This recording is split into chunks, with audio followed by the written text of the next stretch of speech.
Zambia அனைத்துலக முதலீட்டு மாநாட்டின் வாயிலாக 2 மலேசிய நிறுவனங்கள் ஜாம்பியா நிறுவனங்களுடன் புரிந்துணர்வு ஒப்பந்தத்தில் கையெழுத்திட்டுள்ளன. ஜாம்பியா அனைத்துலக முதலீட்டு மாநாடு லுசாகாவில் நடைபெறுகிறது. இம்மாநாட்டில் 6 மலேசிய நிறுவனங்களைச் சேர்ந்த 15 பிரதிநிதிகள் அடங்கிய குழு பங்கேற்றுள்ளது.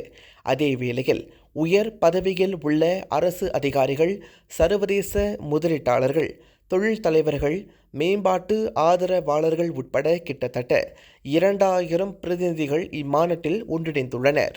ஜாம்பியா மேம்பாட்டு நிறுவனத்தின் இயக்குனர் ஜெனரல் அல்ஃபிரட் ஹல்வாம்பாவின் வரவேற்பு கருத்துக்களுடன் மாநாடு அதிகாரப்பூர்வமாக தொடங்கியது.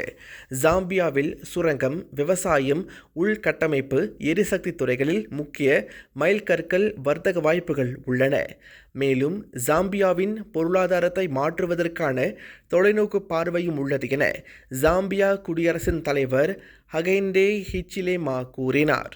உலகளாவிய முதலீட்டு மையமாக மாறுவதற்கான ஜாம்பியாவின் உறுதிப்பாட்டை அவர் மீண்டும் வலியுறுத்தினார்.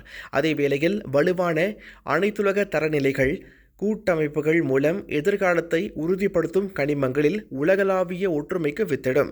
இதனிடையே இம்மாநாட்டின் வாயிலாக 2 மலேசிய நிறுவனங்கள் உள்ளூர் நிறுவனங்களுடன் புரிந்துணர்வு ஒப்பந்தத்தை பரிமாறிக்கொண்டன. இதற்கு ஜாம்பியா வர்த்தக தொழில்துறை அமைச்சின் தலைவர், மலேசியாவுக்கான ஜாம்பியாவின் தூதர், ஹரேரேவில் உள்ள மலேசிய தூதரகத்தின் பொறுப்பாளர் ஆகியோர் முன்னிலையில் இது ஒப்பந்தமானது. மலேசியாவில் உள்ள ஜாம்பியா தூதரகம், மாட்ரிட் ஆகியவற்றின் ஆதரவுடன் மலேசிய பேராளர்களின் பங்கேற்பை மை ஈவென்ட்ஸ் இன்டர்நேஷனல் ஏற்பாடு செய்திருந்தது.